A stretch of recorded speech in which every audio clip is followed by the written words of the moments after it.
रवि लामिछानेको मुद्दा चाहिँ छ पटकसम्म हेर्न नमिल्नेमा रे। ठिक हो, रवि लामिछानेको जस्तोको मुद्दा चाहिँ छ पटक मात्रै किन हैन, अझै वर्षौँसम्म हैन, सयौँ पटकसम्म पनि हेर्न नमिल्नेमा राख्नुपर्छ हैन। आखिर प्रश्नहरू त नउठेको होइन, उठिरहेको नै छ। तर बुझ्न नसकेको कुरा, खोजेको र चाहेको के हो,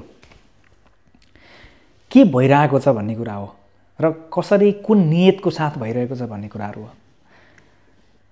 अचम्म लाग्छ क्या, अचम्म भन्दा पनि बडो अचम्म लाग्छ। कतिपय कुराहरू आइरहेका छन्, जस्तो कि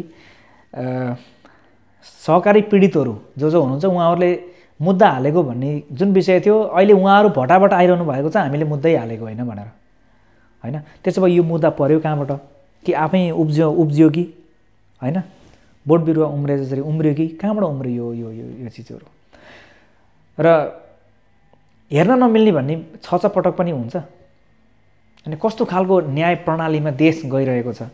आजभोलि त अझ तपाईँले यति पनि गर्न पाउनुहुन्न कि एक शब्द कुनै उहाँहरू भन्नुहुन्छ गणतन्त्र बोल्नको लागि ल्याएको हो भनेर, अब अहिले एक शब्द तपाईँले अलिकति नेगेटिभ बोल्नुभयो भने यो गभर्मेन्टको विरुद्धमा तपाईँ अहिले सिधै जेलमा भेटिनुहुन्छ हैन। त्यसो भएदेखि तपाईँहरू जुन भनिरहनु भएको हुन्छ यो चिजहरू, बोल्ने स्वतन्त्रताको कुराहरू गर्नुहुन्छ, गणतन्त्रको परिभाषा यही हो भन्नुहुन्छ, त्यो चिजहरू गयो कहाँ अहिले हैन। तपाईँहरू किन बारम्बार दुःख दिइरहनु भएको हुन्छ हैन। रविन्द्र मिश्रको केस हेर्नुहोस्, रवि लामिछानेको केस हेर्नुहोस्। उहाँहरू त एक प्रकारले भन्ने हो नि जनताको धेरै माया पाएर हैन, नेपाली पोलिटिकमै उहाँहरू धेरै एउटा प्रगति गरिसक्नु भएको मान्छेहरू होइन। 21 सिट रवि लामिछानेले हैन 6 महिनाभित्रमा हैन। यो त ह्युज उपलब्धि थियो नि त, अचिभमेन्ट त इट्स लाइक बिग ब्याङ जस्तै थियो। यस्तो मान्छेहरूको केस त यसरी अल्झिन्छ भनेदेखि तपाईँ हामी कल्पना गर्न सक्छौँ सर्वसाधारणको केस के हुन्छ होला।